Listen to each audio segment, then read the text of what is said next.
PCS study zone में मैं जितेंद्र पांडे आपका स्वागत करता हूं। इस चैनल को यदि अभी तक आपने सब्सक्राइब नहीं किया है तो प्लीज़ सब्सक्राइब कर दें, बेल आइकन को दबा दें ताकि आप तक नोटिफिकेशन पहुंचता रहे। मैं उम्मीद करता हूं कि कैलेंडर पर आधारित मेरा पिछला दोनों वीडियो आप देख चुके हैं और इस वीडियो में आपको समझने में कोई परेशानी नहीं होने वाली। यदि ऐसा आपने नहीं किया है तो प्लीज़ दोनों वीडियो को देख लें ताकि एक मजबूत कॉन्सेप्ट का विकास हो सके और किसी भी प्रकार से आप कैलेंडर के कोई भी प्रश्न को हल कर सकें। तो आइए बढ़ते हैं अगले प्रकार की तरफ। जब एक महीने के अंदर ही किन्हीं दो तिथियों के विषय में प्रश्न पूछे, जैसे दे दिया है कि 2 फरवरी को यदि सोमवार पड़े तो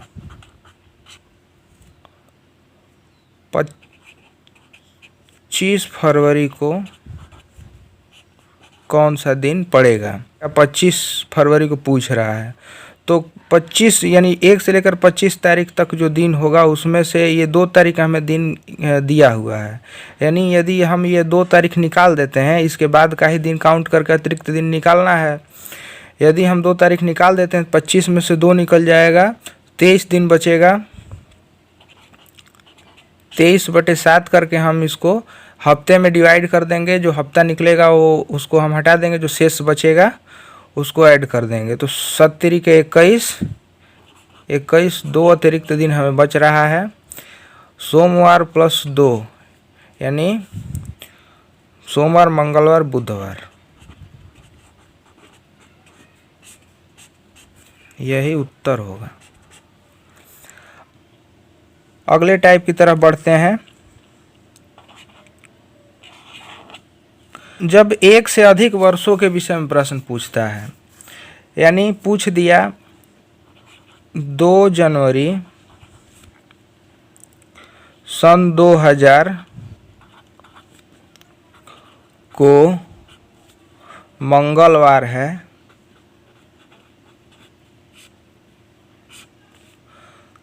तो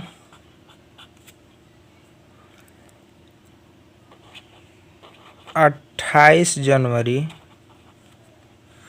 2004 को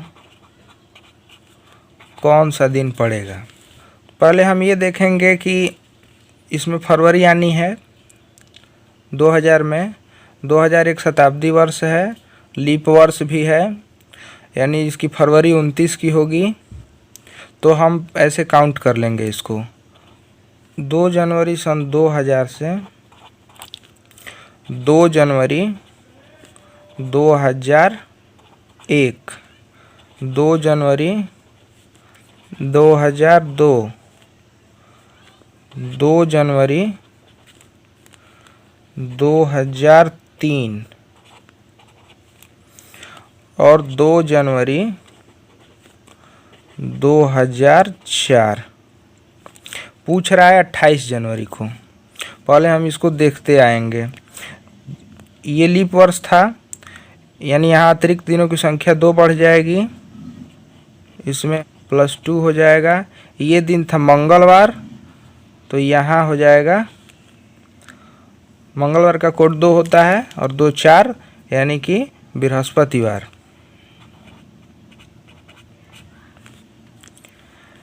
फिर यहाँ से हम अगले वर्ष की तरफ बढ़ेंगे। ये एक साधारण वर्ष है, यहाँ 1 जुड़ जाएगा। ये बृहस्पतिवार था तो ये शुक्रवार हो जाएगा। फिर 2002 से 2003 में एक अतिरिक्त दिन बढ़ेगा, क्योंकि 2002 एक साधारण वर्ष है। 2003 के 2 जनवरी को शनिवार, और यहाँ पर आकर के +1 और हो जाएगा, क्योंकि फरवरी इसी में पड़नी है 2003 में, और यह एक साधारण वर्ष है। अतिरिक्त दिनों की संख्या 1 होगी और ये रविवार हो जाएगा। अब पूछ रहा है कि 28 जनवरी को, 2 जनवरी तक निकल गया, 28 में से हम 2 निकाल लिए। 2 जनवरी 2004 को रविवार आया है, अब हम 2 निकाल लेंगे यानी 26 दिन बचा। 7 से भाग देंगे, 7 तिरिके 21, 21 और 5 26, यानी 5 अतिरिक्त दिन हमें मिल रहे हैं। अब रविवार का कोड 0 + 5 यानी 5 का कोड जो है वो शुक्रवार होता है। ये उत्तर हो जाता है। आइए अब अगले प्रकार की तरफ बढ़ते हैं। जब कोई वैकेंसी आती है तो उसमें एज लिमिट होता है और उस लिमिट के अंदर जो अभ्यर्थी आते हैं वही उस फॉर्म को भरने के योग्य होते हैं। और बहुत सारे अभ्यर्थियों को यह पता करने नहीं आता कि वह इस लिमिट के अंदर हैं या ओवर एज हो चुके हैं। तो कैलेंडर का यह टाइप इसी पर आधारित है। तो आइए इसको देखते हैं और सीखते हैं। मान लीजिए कि कोई फॉर्म आया है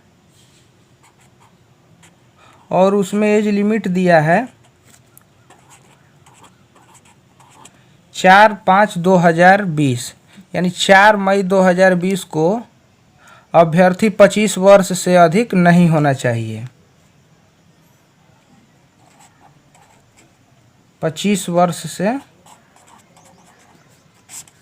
अधिक ना हो। और कोई अभ्यर्थी है जिसका डेट ऑफ बर्थ 2/7/1994 है। अब हम इसको माइनस करके इसको निकाल लेंगे। माइनस करने का तरीका क्या है देखिए। 4 में से 2 गया 2, 5 में से 7 नहीं जाएगा, तो यहाँ 2020 से 1 साल हम यहाँ ट्रांसफ़र कर लेंगे।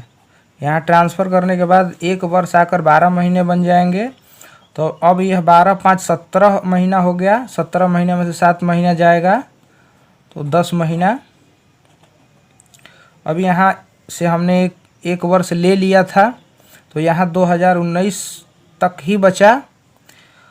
2019 में से अब हम 1994 माइनस करेंगे तो यहाँ बचा 9, 9 से 4 गया 5, यहाँ बचा 1, तो 11 से 9 गया 2,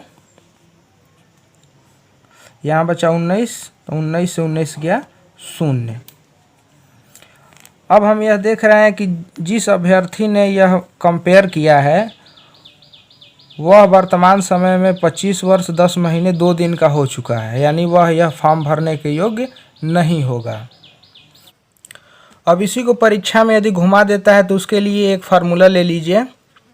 इसको आप लिख सकते हैं।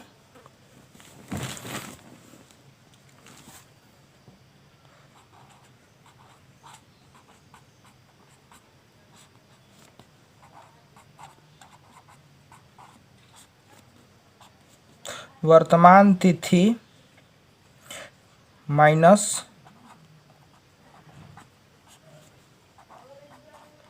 जन्म तिथि बराबर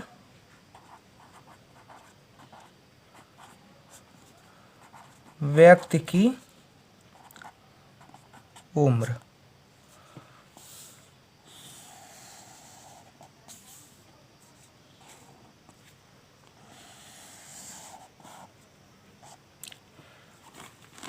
अब इस पर आधारित एक प्रश्न देख लीजिए।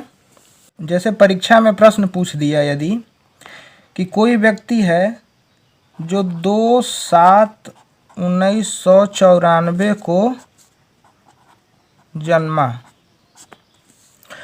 तो बताइए किस तिथि को वह 25 वर्ष 10 महीने और 2 दिन का हो जाएगा। इसमें हम देख रहे हैं कि जन्मदिन दिया हुआ है और वर्ष बता रहा है, यानी व्यक्ति की उम्र बता रहा है और पूछ रहा है तिथि। तो तिथि निकालने के लिए हम इसको पक्षांतर कर देंगे। इधर आएगा तो यह माइनस में है तो प्लस में हो जाएगा, जुड़ जाएगा। इसको जोड़ देंगे 2 2 4 10 7 17 और 1994 और 25, 1994 और 25 को जोड़ेंगे तो ये आपको हो जाएगा 5 4 9, 9 2 11 का 1 हासिल 1, 19 1 20। अब हम यहाँ ये देख रहे हैं कि यहाँ महीना जो है वह 17 माह दिखा रहा है। तो 17 माह कैलेंडर में कोई माह नहीं होता, इसमें से हम 12 महीने को माइनस करके यहाँ ट्रांसफ़र कर देंगे। तो नया जो है वह तिथि मिल जाएगी हमें। 17 में से 12 गया 5, 19 में 1 यहाँ आकर के जुट गया, तो ये 2020 ये उत्तर हो जाएगा। आइए अगले प्रकार की तरफ बढ़ते हैं।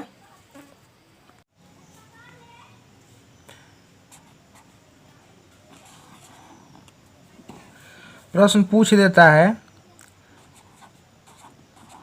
कि 300 वर्षों में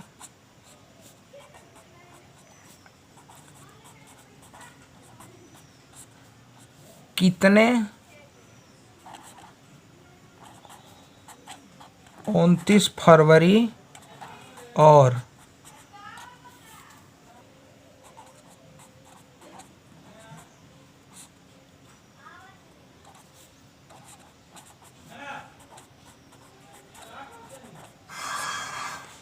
कितने 29 तारीख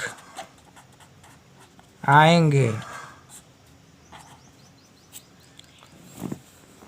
आइए इसको हम हल करते हैं।